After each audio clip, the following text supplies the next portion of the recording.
GED argument questions become easier when you stop asking whether an answer sounds reasonable and start asking whether the reasoning is complete.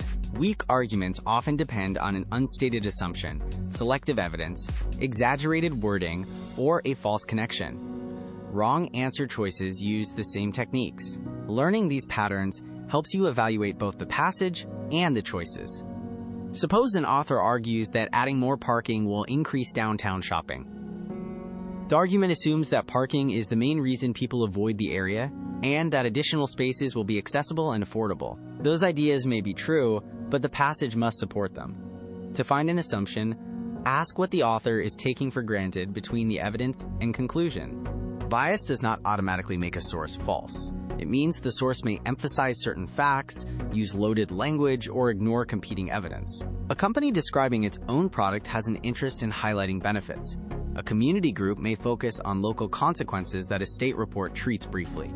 Evaluate how the perspective affects selection and presentation of information. Consider a budget that increases by 2%. One author may call it a necessary investment. Another may call it another costly expansion. A neutral report may simply state the amount and compare it with previous years. The underlying number is the same, but framing changes the reader's impression. Tone and word choice are therefore evidence of perspective, not proof that the fact itself is wrong.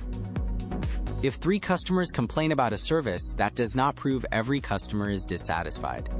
If a survey includes only volunteers from one neighborhood, it may not represent the entire city. Watch for words such as everyone, no one, always, and never. Strong conclusions match the size and quality of the evidence. Weak conclusions expand beyond it. A school introduces a new program and test scores rise. The program may have helped, but other changes could also matter.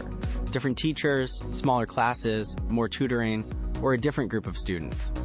To establish cause, the author needs evidence that controls or addresses competing explanations. Timing and correlation can suggest a hypothesis, but they do not finish the proof. An author might claim the city must either build a new highway or accept permanent traffic congestion. That framing ignores other possibilities, such as public transportation, flexible work schedules, or changes to existing roads.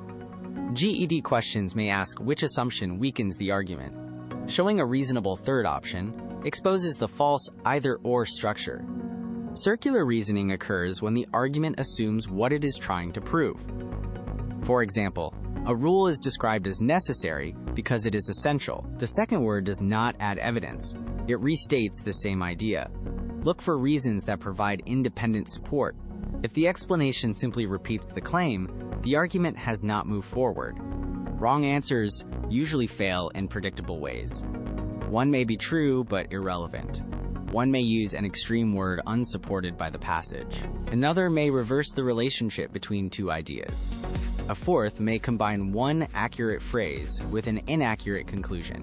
Read the question stem carefully, predict the type of answer needed, and then test each option rather than selecting the first familiar sentence. When an option seems attractive, point to the exact passage evidence that supports it. Then ask whether the option states more than that evidence allows. Also check whether the answer describes the author's view or your own opinion. GED questions reward the best supported answer, not the answer you personally agree with. Your task is interpretation and evaluation, not debate. Use this checklist. What must the author assume? Is the evidence selected fairly? Does the conclusion match the sample and scope? Is causation being claimed from timing alone? Are reasonable alternatives ignored? Does the reasoning provide new support or merely repeat the claim? These questions expose most common argument flaws and make answer elimination much more controlled. The extended response asks you to evaluate two arguments, not simply announce which opinion you prefer. Your ability to identify claims, evidence, assumptions, and reasoning will guide the entire essay. In the next lesson, you will learn how to understand the prompt, read the two passages efficiently, and choose a position you can support with specific evidence.